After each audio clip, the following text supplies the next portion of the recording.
Okay, welcome back to Serene Pod. Myself, Mark. Selin.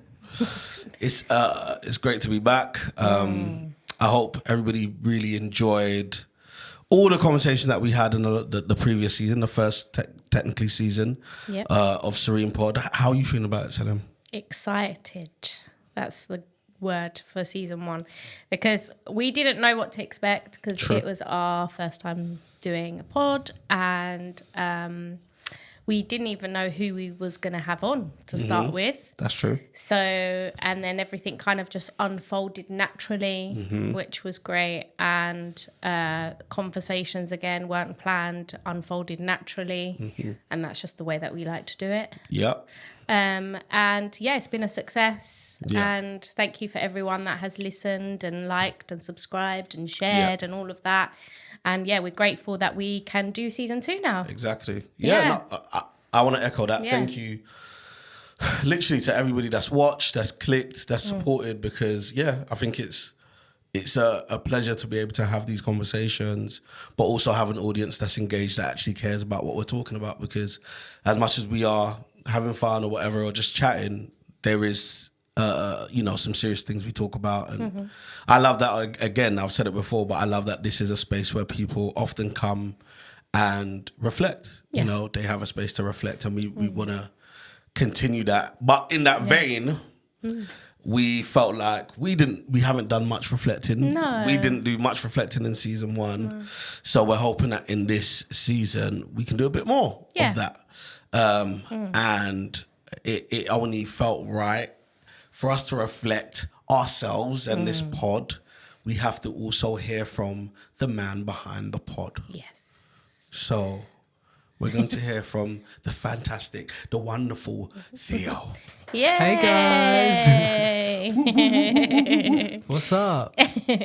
So yes, Theo will be joining us for season 2, and people will hear his voice. And he does everything behind the scene. So we have put a voice to Theo's name. I'm just going to chime in here and there. Yeah. Well, we appreciate that because we value every chime in. So Definitely. please do chime in. Definitely. But yeah, I guess kind of as we started this season, I think it would be appropriate to do like a bit of a get to know you guys kind of conversation. Because obviously we still get DMs and people asking questions every now and again. So we thought we'd just do that. And so I believe Theo has a bunch of questions he's going to ask. Yes. I do. We haven't seen them. No. We don't haven't seen know. them. I'm the only one. Theo's the only one that's seen them. So, man, Theo, when you're ready, fire away. Okay. So I'm going to start with, if your younger self could see you today, what would surprise yourself the most about them? Wow. Was that in the tier? Was that light or was that heavy? Light. Oh my gosh. Oh. Yeah. That doesn't feel light. That feels like a heavy question. Just like baby steps. Ooh, that feels like we're diving in. Oh. So you said if your younger self could see you today, what would surprise them the most? Wow. Wow. Okay. The first thing that came to my mind was confidence. And what comes with that is voicing. So I feel like when I was younger, I was really shy, really, really shy and really quiet. And I feel like I'm an only child. So growing up, I was around a lot of adults and older cousins, and I was always known as the quiet one. She's so good because she's quiet. Yeah. So I associated that with, I'm not allowed to voice anything because that means I'm bad. So I internalized that. So I just continued to be shy, to be quiet growing up in primary and secondary, all up until college, to be fair. So that's the majority of my education. Yeah. And a lot of things came with that. A lot of things, like struggling with self-esteem, struggling with confidence. Even though I was doing dance and drama, that was the only place I felt like I could be myself. So it was like I was on stage and I was coming alive, like this is the person I want to be. Like I'm confident on the stage and I'm performing, and then like people are clapping for me, but then I'm coming off and I'm like this shy girl again that I don't want to be.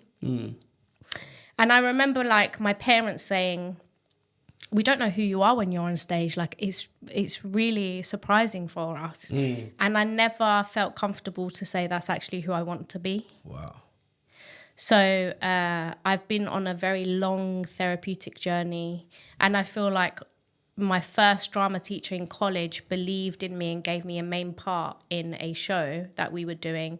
And that was it. It just sparked something like, I'm going to take this with both hands and I'm going to ride with it. And just having a main part in a show built my confidence from like 0 to I'd say 9. And I was like, right, this is the new me. This is a new chapter. I'm going with this. And then, yeah, moving out for university, that also helped building my independence. And it felt like a fresh start. Like no one knows me here. So I could be who I actually want to be. Yeah. I don't need to be that shy, good girl that everyone's saying. So that was great because it gave me a new opportunity, turning a new leaf and kind of growing into my own skin and who I want to be. And then studying drama therapy, you also need to do therapy while you're studying drama therapy. Yeah. So I did 3 years of intensive every week therapy. Wow. Which completely helped because I felt like I healed that inner child, that little Selin that had no voice, and kind of had like an internal conversation with my inner child and the person who I was today. Yeah. And that was definitely needed. So confidence for me and finding my voice is what I would say is my answer to that. Wow. Yeah. That's amazing. Yeah. It's interesting to me because I wouldn't have necessarily assumed that you weren't confident from knowing you. So even that gives a lot of context for me because I'm like, oh, okay. I wouldn't have assumed that you were like not confident growing up. But yeah, it's amazing to kind of then see how you've blossomed. Right. Could you ask the question one more time for me? Yeah. So if your younger self could see you today, what would surprise them the most? Ah, okay. If my younger self could see me today, what would surprise them the most? So a few things, I think. But I think it's a big question.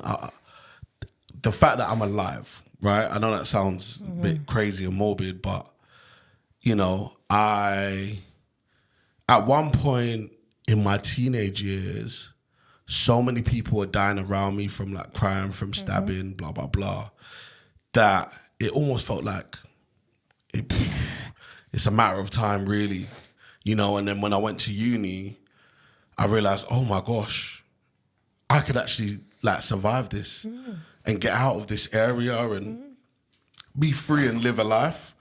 So yeah, like, you know, I always say it to people, like from the age of like 13 to 17, it was like a war zone. Like it literally was, like, you know, and if it's not you, it's your friends. So you have to back your friends, make sure your friends are all right, you know. And so it was just like, we'll see in it. Hopefully we make it, who knows. But so many people didn't. And so, and it was always, I don't know, man, it was such a morbid time and a tough time to grow up in. But yeah, once I'd got to uni and I was around a bunch of people that didn't live that way, I was like, oh, so there is a world beyond this. And I remember it almost opened my whole mind up. And all of a sudden it was like, oh, I can do anything. I can be anything. I don't have to worry about somebody trying to stab me or whatever, you know. I can actually just kind of keep going with life. And so I think, yeah, so the fact that I'm alive would be one thing. That's a big thing. And then something that's a lot deeper is the fact that I haven't lived out some of the mistakes that the men in my family have. That's like another really big one, you know. my dad, who, you know, now I have a lot of love for, made a lot of mistakes, a significant amount of mistakes. Just that's the reality. And, you know, I was always worried growing up that I would make those same mistakes, you know. When it comes to marriage, when it comes to kids, when it comes to all these things, I always feared I wouldn't do those things. So being a husband and a father who's doing both, like, as faithfully as possible, you know, and as diligently as possible, I'm just like, oh, that it's a shock almost, like, from my childhood self, because my childhood self, you know, and especially being around a lot of men that, you know, no one cared about nothing. There was no moral standard for anything, you know. It was just about doing whatever you want and getting all the girls and getting all this and getting all that. And that was never kind of my thing. And I always felt like, I hope one day I can, you know, look at my wife and child or my wife and children and be able to say, right, like, I did it and I didn't, you know, take shortcuts. I didn't, you know, I ain't got no crazy scandal or some crazy story, you know. And so, yeah, I think that's a big, like, thing that my childhood self would be like, oh my gosh, well done. Like, you tried, boy, because, you know, again, around me was a lot of craziness and a lot of mistakes. So I think those are mine. Yeah. Like breaking that generational trauma. Yeah. That's a big one. Yeah. It's a big one, but for some reason, from a young age, I was very adamant that, like, I would do my best to do so, you know. So do you think moving area definitely helped in terms of, like, going to university? You didn't go to university in North London, or you did? So, yeah, I mean, I went to university not far. So I went to Hertfordshire and I didn't live on campus. Right, okay. But I'll tell you what changed everything for me. So there was a boy, and it's so funny because this guy I love with my whole heart and soul. There's a guy called Kamal, big up Kamal. When I first met Kamal, he went to the same secondary school as me, and I didn't like him. He was a year above me. I did not like Kamal at all. So there was one time I was just looking for trouble. I wanted to fight him, and I, like, put him up against the window on the bus. For no reason, really. I mean, Kamal was cheeky, but I didn't need to touch him. But he was a cheeky you know. He wasn't scared of nobody, so, you know. But that was, like, my only real memory of Kamal in terms of secondary school. And then we didn't interact. And then I went to uni, and the first, I would say, 6 to 8 months of uni were just hell. I didn't like it. I hated being there. I didn't care about it. And then I realized Kamal was on my course. And obviously Kamal lives 5 or 10 minutes away from me. And Kamal drives to uni. Okay. And and Kamal's an Asian guy. He's got a bunch of Asian friends at uni. And that became my community for 3 years, like, or 2.5 years, should I say. And I say, till this day, Kamal is the only reason I got a degree. Wow. If not for Kamal, I would have dropped out. I wouldn't have bothered. Kamal would pick me up. If Kamal weren't going uni, I'm not going uni. Right. It didn't matter. Whatever Kamal's doing, I'm doing. Kamal's late to uni, I'm late to uni. Because I didn't care.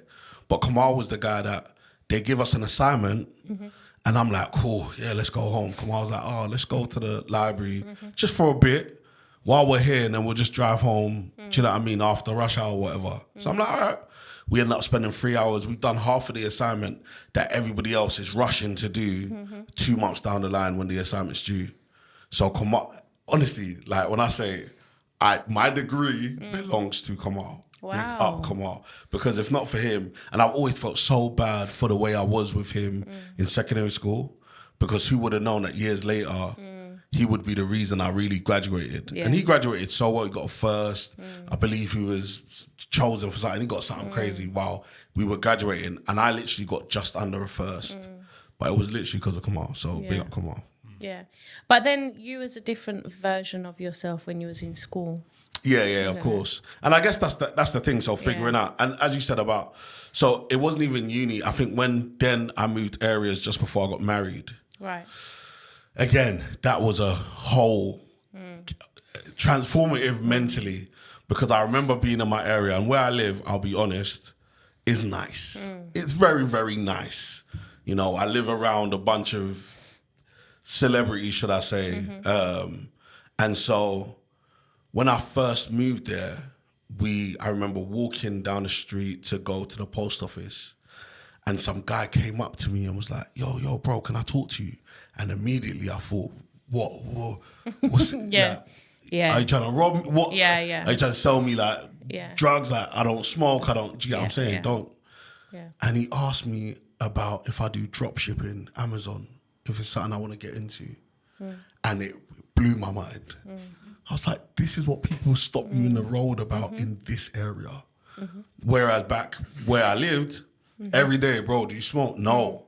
Bro, do you want to buy? No. Do you get what I'm saying? So that was like a big shift that, I'm not in the same place I was. Yeah. So I can't treat it that way. The same way, like even dealing with conflict in my area, I can't, these people will call the police immediately. I cannot treat it the same way. Whereas back in my old area, we'll fight in the street and everybody moves on. But I can't do that now. Do you get what I'm saying? So I think that moving really helped me to be like, oh my gosh, okay, cool. I have to, handle conflict different, and I have to know that I'm not in the same place and I'm, allowed to be free in this place, and still be me in this place. Yeah. I think the area for me was a big change as well. Like going from being in Edmonton to then going to college in King's Cross, I got to meet so many different type of people. And obviously growing up in a deprived area, your back is always up and you're very alert at all times, and you learn that. And I don't think that's a bad skill to have. Yeah.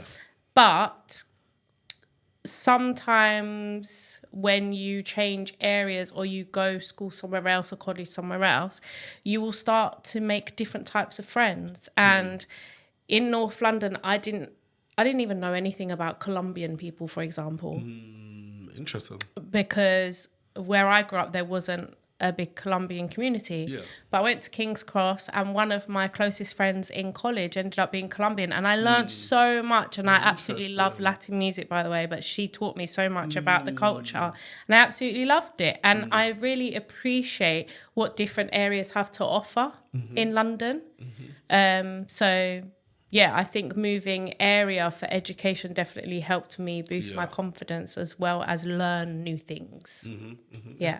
Honestly, it's game changer. Yeah. It is game changer. Yeah. What is next, Theo? All right, got another. What's a small thing from your childhood that you secretly still love? Oh, I can kind go of a first cute on one. this one. Yeah, I like that. That's easy. Because me and my wife spoke about it like 2-3 days ago. The thing that I secretly still love from my childhood is cartoons. I watch cartoons like religiously. I watched SpongeBob this morning. Like SpongeBob, The Simpsons, because back in the day, The Simpsons used to come on at 6 o'clock on Channel 4. Yep. Or when things got better, Sky One. And it used to, sometimes they do double episodes, great times. But literally, I still watch The Simpsons. Then, I end up watching adult cartoons like, Family Guy and whatever, but I still watch these things religiously. Like, back and forth.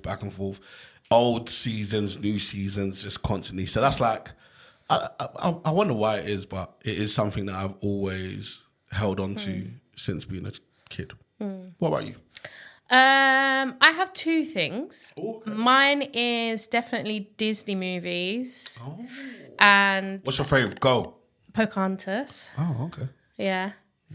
That was quick. That was the only one I could relate to that had like long dark hair and like olive skin tone. So that was the only one I could really relate to. So that is the reason.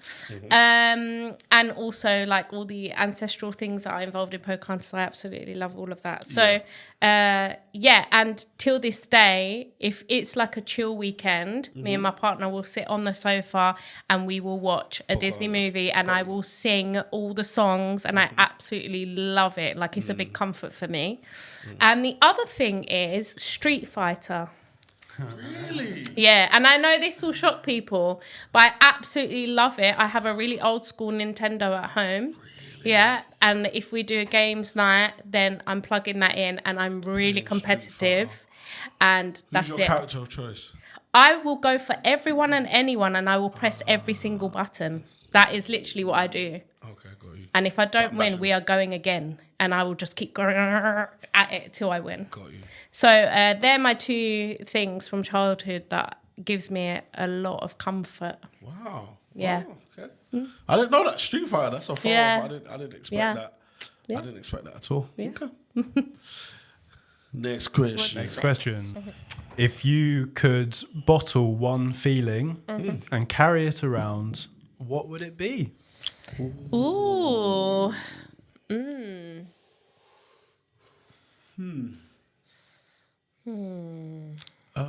One feeling. There is so many feelings. I'm going to say, can I say one? Yeah. It's very random. Is it a feeling? It's more like a perspective. Hindsight. Oh, okay. Wasn't expecting that. Yeah, I would love to bottle hindsight because often, you know, we sweat the small stuff, we worry, but it's because we don't have full perspective of what could happen, you know, and oftentimes everybody's, you know, hindsight is 20/20. Oftentimes when you can see everything when you're looking at it from, you know, in the past. You're saying, actually, in hindsight, I could have done this or I could have done that.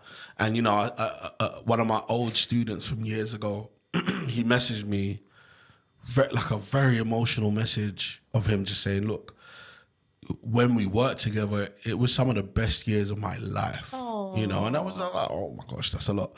But it's like having the hindsight to be able to know that you're in the good days when you're in them. Yeah. So yeah, hindsight, because I think I worry a lot about tomorrow, or, you know, and it takes away from the joy of today. Yeah. So hindsight. I was going to say curiosity, so it's kind of similar, but then I changed my mind. Okay. And I've gone with enjoyment. Because I feel like life is too short, and like in this country, work is very fast paced. Yeah. Life is very fast paced. Yeah. And I feel like I'm always reminding myself to enjoy the little moments that life has to offer. So enjoyment would be mine. Enjoyment. Yeah. Nice. Bottle up some enjoyment. What's your go-to comfort snack? This is a deep one. Okay. Comfort snack when you're feeling overwhelmed. Ooh. Do you want to go first? A lot of things. Oh. But I'm gluten-free now, so some of my snacks I'm actually not allowed to have. Yeah. So that cuts down a lot of the things I actually enjoyed. But I would say there is something that I do like, which does have gluten in, but I will sacrifice now and again. It's chocolate baklava with ice cream. Very specific. Yeah, it's really specific. Yeah. That is a great thing for comfort. And also just there's these toffee meringue dessert in Tesco. And there's like 2 that come in a pack. So if we're going to go and get something small for dessert, those 2 are mine because they're small and meringues just melt in your mouth. So those 2 are mine. And then, whatever everyone else wants to get is up to them. But toffee meringue desserts in Tesco, if you haven't tried them, try them. They're lovely. Yeah. Okay, cool. Wow. Mine's simple, like, because most of the time I'm trying to be healthy to some extent, but sweets, like, the way you know if, like, I'm overwhelmed, sweets. Okay. You'll see bags of sweets, like Any Haribos. It really doesn't matter as long as, like, they're nice. Haribos, or, like, so when I work in the place that I work on Fridays, the university, it's in King's Cross, as in it's at the Sony building when I work. So I'll go to Sony. The days are full. My lectures are 3 hours each. Wow. So I'm talking for 3 hours. And I'm not like a chill lecturer. I'm really going to give you everything I've got for the full day. I'm always overwhelmed by the end of it. And I go to M&S and I buy like 2-3 bags of Peppa Pigs. I was going to say, is it the Percy Pigs? Percy Pigs, sorry, Yeah. Peppa Pigs, you know. Percy Pigs, all the different types, and I just eat. They do like scoff them down. multicolored ones now. We do the multicolored ones too. Made me feel, I don't know. I don't mind. I need to try. As long as it's sweet. Like that's for me, sweets is the one. It's bad, man. It's so bad, but sweets is the one. Okay. I love dime bars. Oh. Dime, as in Dime the ones bar. that get in your teeth. Yeah. No the way. caramel IKEA. chunks. IKEA? Yeah, IKEA have them. Do don't they? Yeah. They're Really? the best I didn't know chocolate, that. hands down. They're great like 2 cents. tasting, but the teeth. Okay, Yeah. I'll take that. I'd have to wear mouth guards to eat them. I hate what they do to the teeth. Yeah, me too. We're going to move to something slightly. We're going a little bit deeper now. Okay, let's do it. What's one thing you wish more adults understand about young people? Oh, okay. I've got a simple answer for this. Go for it. That a lot of them, like, you cannot expect from a young person what they've not been given. You can't expect them to display what they've not been given. That's a good one. Because a lot of, I mean, myself just having a child, like, oftentimes it's like you expect certain logic or certain behavior, but they have not learned that. They've never seen it modeled, and so, yeah, I think that's the main one for me. You can't expect what they haven't been given. So when a child is acting different or acting out, oftentimes the expectation is, oh, it's just common sense for you not to do this. Don't you know that this is what's going to happen if you do this? But it's like, no, we don't know that. Even some of the young people that I know that come from more of a street background, and adults tell them, don't you know where you're going to end up on the streets, dead or in jail? But their older brother is still selling whatever and he's making good money. So all of a sudden, what you're telling him isn't the story that he knows in real life. So it doesn't matter what you're saying. Do you get what I'm saying? And so sometimes it's like having the understanding that actually you can only really deal with, and first it's important to establish what they know to be true in their day and right now. What is true to them?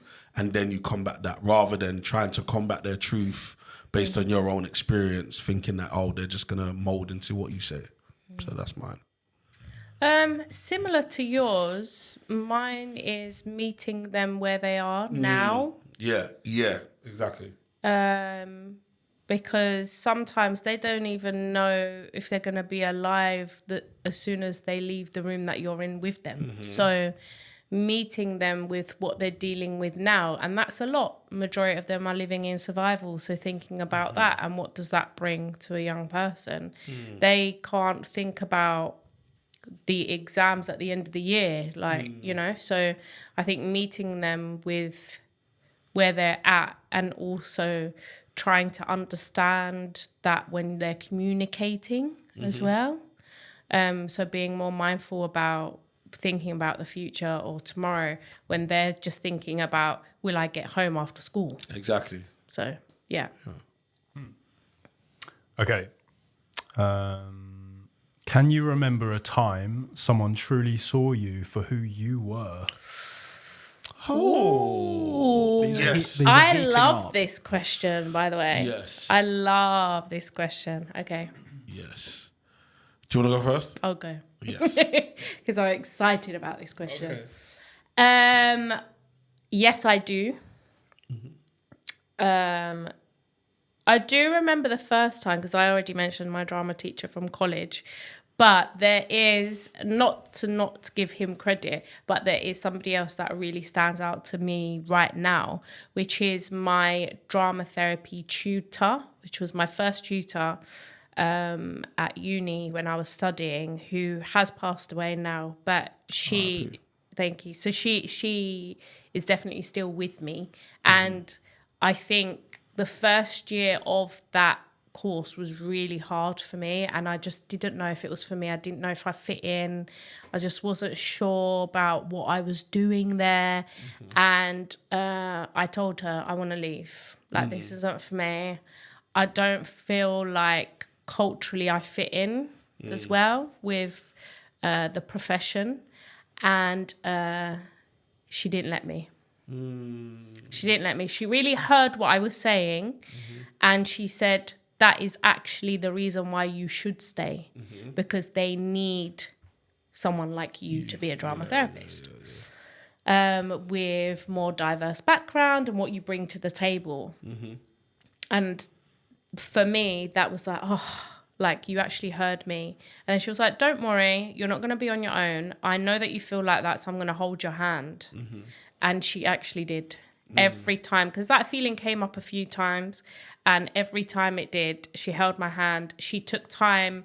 We were studying during COVID as well, and she took time out of her home life to call me, just to have long chats on the phone, to check I'm okay and make sure that I know what I'm doing, or reassure me that I'm on the right path. And yeah, her passing definitely hit me very, very hard because of that reason.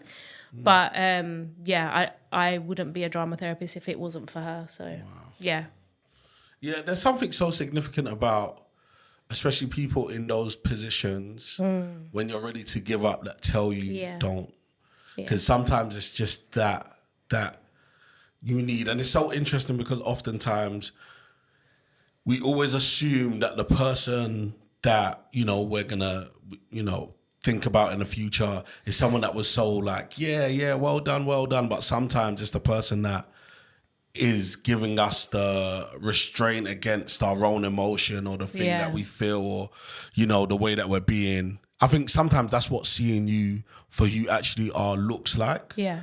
Where it's actually someone saying, no, I know this is what you're telling me, but I don't think this is right for you. Yeah. You know, because you know, we're young most of the time, but not making the right decisions. Yeah, I needed that.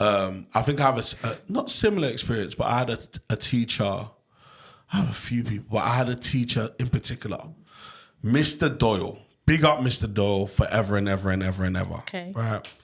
Mr. Doyle saw me year 9 when I moved to the upper school of my secondary school, and like, Mr. Doyle used to be scary. He was this guy from South Africa.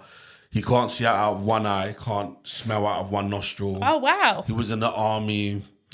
He was like aggressive. He was the teacher that kids would look at and he would say, you want to take a picture? Like, Mr. Doyle was like scary. Yeah. So everybody knew, like, don't mess with Mr. Doyle, don't mess with Mr. Doyle. He ended up being our form tutor. So I'm like, oh, flip's sake. Oh, no. So now we're running the playground one day. The first day we got to upper school, Mr. Dole's out in the playground. I'm messing around. He calls me by my surname. Come here. You're not supposed to be messing around. Go. I'm like, oh, whatever. I go, I mess around again. Come here. Calls me. He says, based on your surname, I know where you're from. You're from Nigeria, right? He said, yeah. You still got both parents? Yeah. So they definitely don't want you to be acting like this, do they? No. He said, stand here. He made me stand there for the whole of that playtime. Oh, no. Right in the middle. But he came to me after and was like, I know the person you're trying to be, that's not you. Yeah. You're not this bad kid. Yeah. I can see you're not. And it changed everything for me because I was just like, oh, maybe I'm not. You know, because my brother also went to my same secondary school and had not a good reputation. Okay. So I had teachers that met me that knew my brother that I would say, oh, he's my brother. And they would go, oh, no.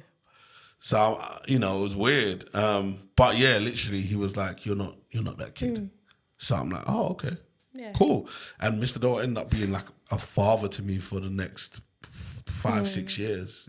Most amazing guy ever. So, yeah. So it just takes one, really. Yeah, oftentimes. One teacher, one mentor, one therapist, one person. But I think that's why, but specifically because of people like Mr. Doyle, is why I've spent years going into schools and it don't matter what school it is. Like, I will encourage, I'll look a kid in the face and tell them, yo, you're amazing. Like, never forget that. Because that's all it takes. And 10 years later, they're exactly who they wanted to be because someone told them in that moment, you know. I think it's important.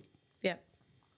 I've got a good springboard question from that. I feel like this links in which is, when did you first realize you had the ability to influence others for the better? For the better? I mean, that was a bit later on. Specifically. For the better. I think for me, it was defo like secondary school. Yeah, defo secondary school, doing certain things, telling people come this way and they would come, and, you know, those kind of things were, at some point in secondary school, I would be the one to stop the fighting. Like, you know, Oh, right. the guys will fight or want to fight, and I'm like, nah, they're not fighting. Peacemaker. And they won't fight, you know? So, yeah, I think that was when it was like, oh, because I would literally say, you're not fighting. Like, nah, they're not fighting. And they won't fight, you know? And so I think that was probably when I realized the most. So secondary school, I'd say like, year 10, year 11. Okay. 10 times is when I realised. Probably earlier, but I think secondary school was the most where I actually thought about it. Before then, I was definitely just using my influence for bad, I'll be honest. Oh my gosh, for terrible. I would say when I was about 20, I became a peer mentor in my uni, and I was mentoring the first years.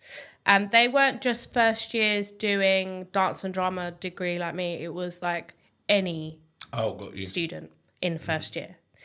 And I got partnered up with a girl who started doing media first year. And she was really struggling to make friends. She was struggling in the course because she felt like it was a lot of workload compared to going to college, which is true. And I gave her some tips that worked for me, and then saw if it worked for her or not. And it did. And that was the moment that I felt like I enjoy giving back. There's something here. I don't know what it is at that point. I didn't know. But there was something there that like I enjoyed giving back to people and sharing my knowledge. So, yeah. That's great. I like that. Thanks. Yeah. All right, last one of the medium depth questions. Okay. If you could send one message to yourself 10 years ago, what would it say? Oh, 10 years ago. 10 years ago? How old was I? Let me just have a think. Okay. I would have practiced instruments more. Okay. I would have said it would have said practice. Yeah. Big caps. Mine would be invest. It would be a giant invest in Bitcoin 10 years ago. Was it around? Yeah. It was? Yeah. This Prime invest. time. Oh my gosh. That would have been the time. Invest in Bitcoin. In capital letters, nothing else. I would say believe in yourself. Ooh. Yeah. A bit more wholesome Yeah. than Mark. No, I'll say the same thing, but also invest in Bitcoin. No, can't take mine, sorry. I'm joking. Okay, fine. I'm joking. But yeah, definitely, as I mentioned before, I didn't have a lot of confidence and I had low self-esteem. So just believing that I would be something one day or do something with my life. Yeah. So, yeah, believe in yourself. Funny enough, like, there's a bunch of things I might say. There's a few things I might say. Like, I'd probably say get married sooner, have kids sooner. Like, just because for the ease of life, it's just easier to do all these things way sooner. But a part of me is like, actually, I wouldn't say anything to my younger self. Actually, just continue living it. You wouldn't be the guy you are today if Exactly, if not. So, yeah. There's that as well. and there's no perfect. Who knows? You know, I set myself down another path and end up a serial killer by accident. You know, so I'm like, actually, just stay as you are. Your path is your path. Yeah. But invest in Bitcoin, definitely. Okay. And TikTok. Invest in TikTok. Okay. This is a deep one. Okay. Are you ready? Do it. Yes. What part of your past have you had to forgive yourself for the most? Oh my goodness, you're really taking us there today. Whoa. I really need to think about that. What part of my past? We could change it to what it could be any significant moment. Maybe not the most necessarily. Yeah, because that's dark. Get real dark. Can you repeat it again? Yeah, please? what part of your past have you had to forgive yourself the most? I've got one for sure. I've got one. Yeah, give me more thinking time.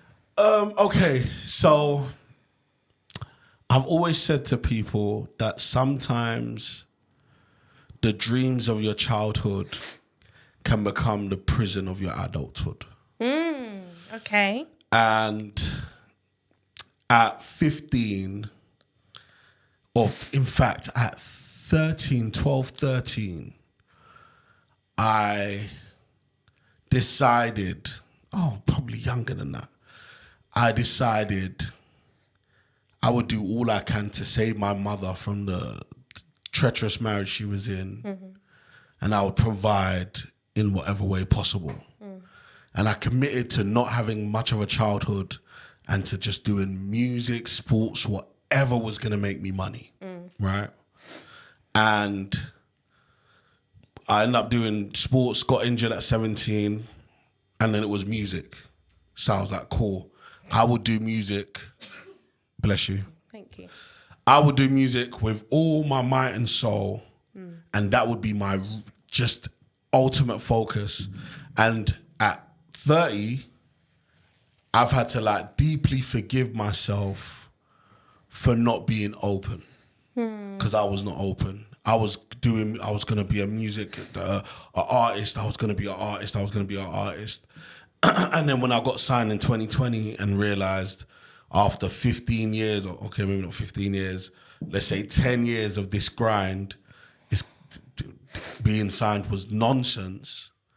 I was like, so is this what I worked for? Yeah. You know?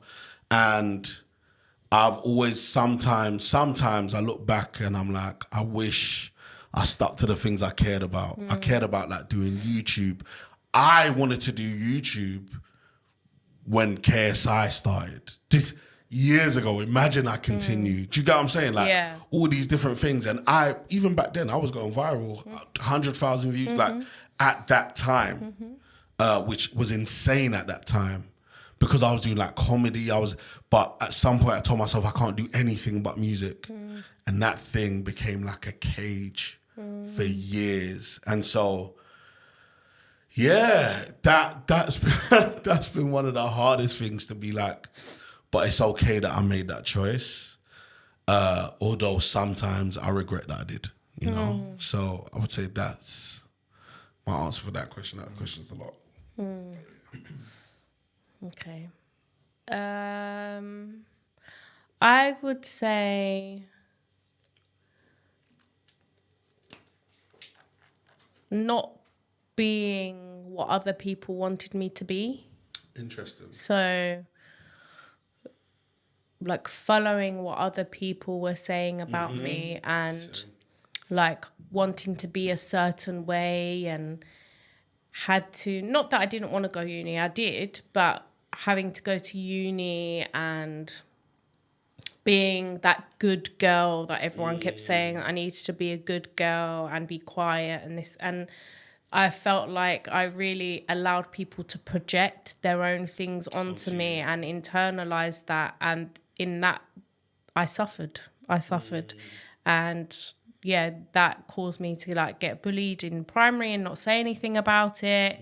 And yeah, I suffered in the long run because I allowed others to project their own stuff onto me and internalize that and play out that good girl. I played out that good girl, and yeah, just forgiving myself for doing that. Wow. Yeah. Okay. Theo's taking us there, so you know. It's going to get worse. Oh, didn't think it could. Okay. Has there ever been a moment when you realised you'd outgrown a previous version of yourself? Oh yeah, for sure. Definitely. Me or you first? I'll go. Yeah. I'll go. Yes, when I went to college. So I've mentioned that before. That was my turning point. Being in a new area, having my drama teacher believe in me, having new friends completely, and like not cutting ties from all my friends in school. That's not what I'm saying. But I did cut some ties from people that I didn't feel like were genuine. So having a new group of friends and being able to portray and fully embody that confident self that I wanted to be. That was my turning point. That was the time. Wow. Yeah. Yeah, I mean, similar. I mentioned it before, kind of moving and realizing I couldn't. But I think that came probably the most to play when I had my son, when we had my son, because, yeah, like I used to be what we would call in the streets a hothead. Very much a hothead. Yeah. Calm and nice to everybody that I care about and no problem, no issue. But as soon as like I'm triggered, I'm hot. Like I'm 0 to 100, and I've had to do a lot of work in thinking about why that is. And I've realized that's because from maybe the age of 0 to 25 maybe, or 24, I spent a lot of time with the mindset that you follow the rules. That's what I was told. You follow the rules and you will be rewarded for it. You work hard, you reap the reward. But so many people in this world don't care about the rules. So it made me, because oftentimes I was like, do you lot think that I don't want to act out like you? Or do you lot, I'm just controlling myself. But you guys seem to be doing whatever you want and not controlling yourself, and also sometimes not getting the consequence of it anyway. Yeah. So I would say from about 23 or 22, 23, and my wife can attest to this, my friends can attest to this, because they used to call me Angry Mark, because from that age till I don't know when, if I feel like you were even slightly violating in any way, I'm off. I'm on 100. I'll fight in the street. I don't care. Just whatever. Because for so long, I was working under the premise that actually, you do the right thing and good will happen to you. So when you don't get the result of the good all the time, you start thinking, so it doesn't matter what I do. So so that thing became like a real big thing. So then when I moved, got married, had a child, I still had that thing. So simple stuff like we have like parking outside our flat. Yeah. There's a space that it's really for one car. If 2 cars park there, the second car is going to be blocking the drive for other people to drive through. Yeah. Some cars park there. Everybody else won't say nothing. I'll break your window. Don't park there. Like that's where my brain works. Don't park there. Because the reason why we all follow the rules, the reason why I don't park there and go and find somewhere further to park is so that we can all live in harmony. So as soon as you decide to park there, that means the rules are out the window, so we can all do crazy things. That means nothing matters. That's how my mind used to work. Yeah. And so anytime that would happen, I'd react. I'd leave notes. I'll spray your car. Like I'll do whatever. And then when I had my son, I realized I can't do these things because now people will start targeting my children, my wife, blah, blah, blah. I can't just react in any way because it could have a bad result. And that was hard. Yeah. That was a hard transition. And it might be a shock maybe to you because you've never needed to see that side. Of course. You've never needed to see that side, right? But I think that the reality is there's always been this very thin line of it feels like, I don't know how to explain it, but it feels like when someone, it's like, look, I'm following the rules or I'm trying to do what's best for everybody. I'm taking into consideration everyone else. Yeah. So you should do the same. And if you don't do the same, then in my head I'm like, so nobody should do the same. Do you get what I'm saying? Either we all follow the rules or none of us do. Yeah. So, but I've had to rewire my brain And that's when I really realized that, this is coming from a past trauma of the fact that I felt like life basically was unfair for 25 years of my life. And this was like a rebellion from me. But I've worked a bit more on that. I'm better in that area because I realized that people, sometimes life being good or the results of life being good isn't always in now and isn't always in the clearest sense. It can look in different ways, and oftentimes I think, if you just do good, the focus should be you and not what anyone else is doing. Yeah. But I was always focused on, I'm doing good, so you must be doing good too, if that makes sense. But anyway. Yeah.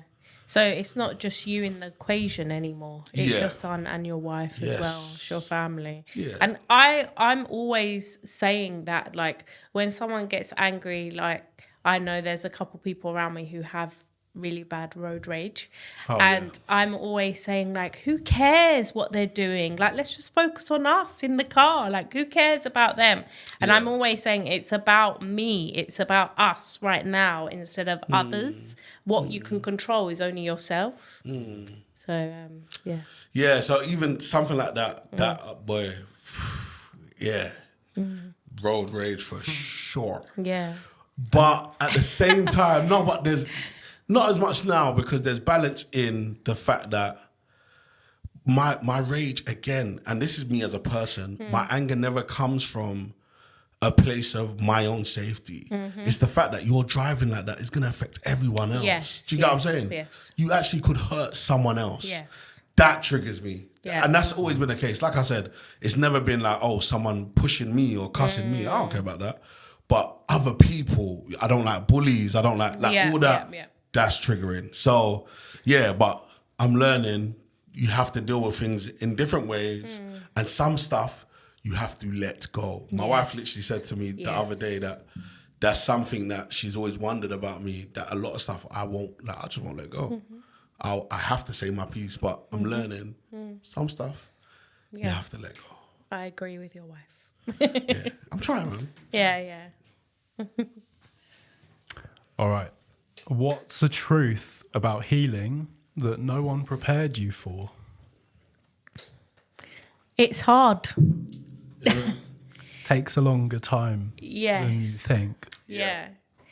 And can you be fully healed? I'm not too sure about that. Just because I am a therapist, I've done therapy, I have healed a lot of my trauma, but can you fully be healed from everything?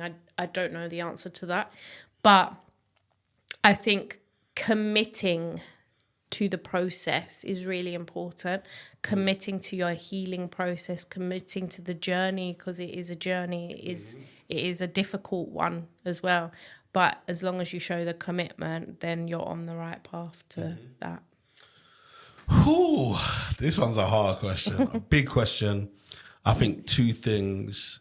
It includes pain, because mentally you think, no, I'm healing, right? So it's healing of pain, but actually almost like putting alcohol on a wound in order to sterilize it, that can hurt just as much as the wound itself, like when you cut yourself. So healing does include pain. And also it includes forgiveness. And that one is real hard. A lot of things, like I said, my relationship with my dad is much better, but that took me forgiving. Yeah. And verbally, forgiving and verbally voicing a love for him that I refused to at one point voice, if that makes sense. And so sometimes it's hard to face the person that caused the pain, but oftentimes that's actually the road to healing. It is. So sometimes the path is not what you think it is, and you have to go through that hard thing in order to actually see it on the other side. So it includes forgiveness, and forgiveness ain't easy. Well, they say there's no light without dark. So, yes. Yeah. I've got something to add. Go for it. I think Oh, wait a minute.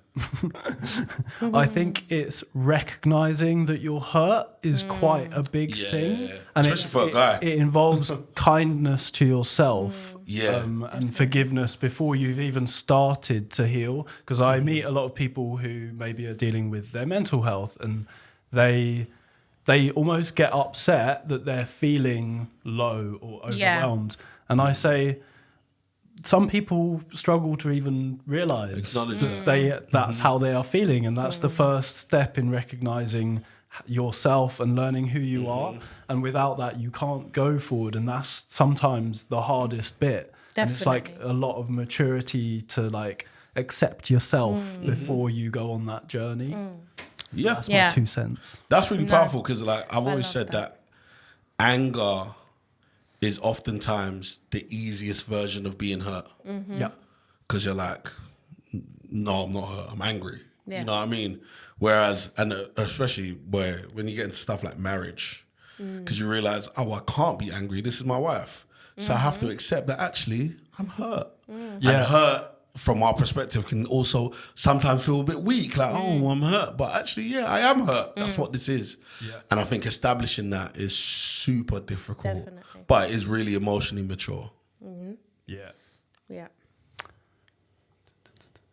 What's the hardest thing about working with young people whilst carrying your own wounds? Being triggered. Yeah. For me, it's being triggered. That's like the hardest thing. You having a conversation, you walk into something that you forgot yourself, that's happening in your own brain, in your own emotions. Like I've always said, like, trauma is almost like a minefield. Like you don't know, innit? And you have some conversations and someone says something and they step on something within you and you're like, oh. Deep down you want to cry your eyes out. Like you have to hold it in or whatever. You have to stay kind of serving them in that moment. So I think that's what I would say is the most difficult, like being triggered and obviously not knowing when that could happen or when that will happen. Yeah, that's a good one.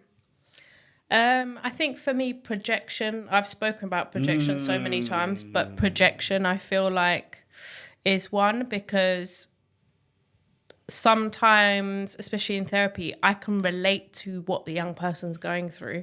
And I find that really difficult to navigate, because there's a part of me that's like, I know what you need. I want to give you a hug and I want to give you this. And you just need a voice and like, you know, all those things. And I need to check myself in that moment and be like, yes, I can relate, but it's not about me.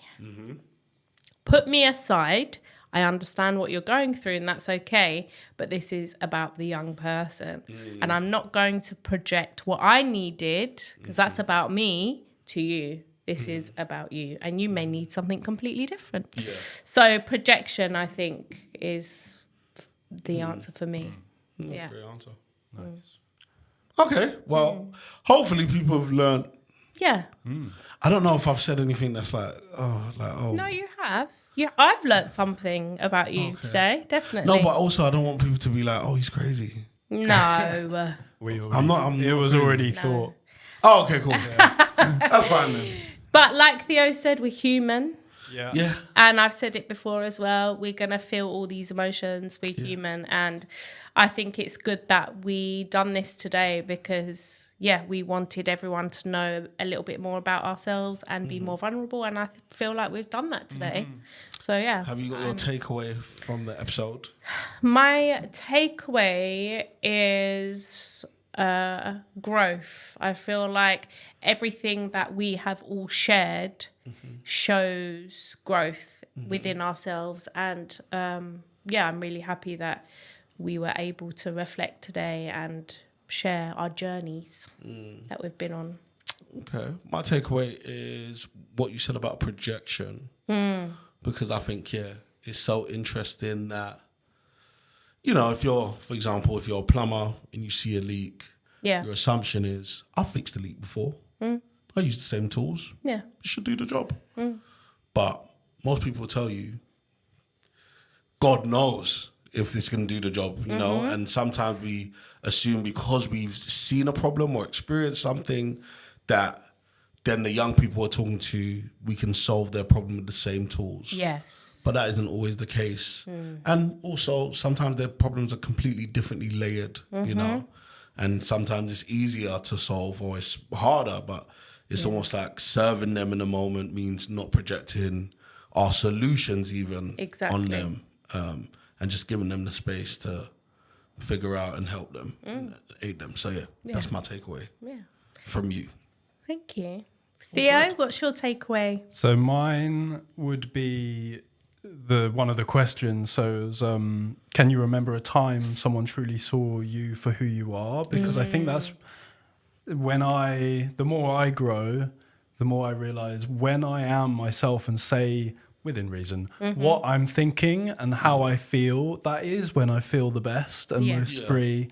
And I think that's probably like a theme of what you want to give to younger people when you're working 100%. With them too, is to allow them to understand themselves. And then also the question early on about a small thing from your childhood that you secretly love, I think that ties into it of as we grow up, we can sometimes, because of social pressures, abandon things that we love, and then we find are silly, or you feel are silly, but actually they're not. And I remember our guest Taylor the other day said a lot of the same stuff of if you like this, go and like it. And I think it's like the ultimate key to freedom. So that's what stood out for me. Yeah, I agree. And actually, our other young person said, Tom was saying about life is about freedom. Yeah. So I'll never forget that.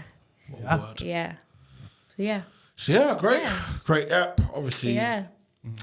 Excited for the next few apps this season. And we've got some exciting guests this season. We do. We're not going to give anything away yet, but we do have some exciting guests. And thanks for tuning in. With the microphone. Yes, I'm here to stay. Yes, you are. Sorry, guys. So thanks for tuning in. See you next time. See you next time.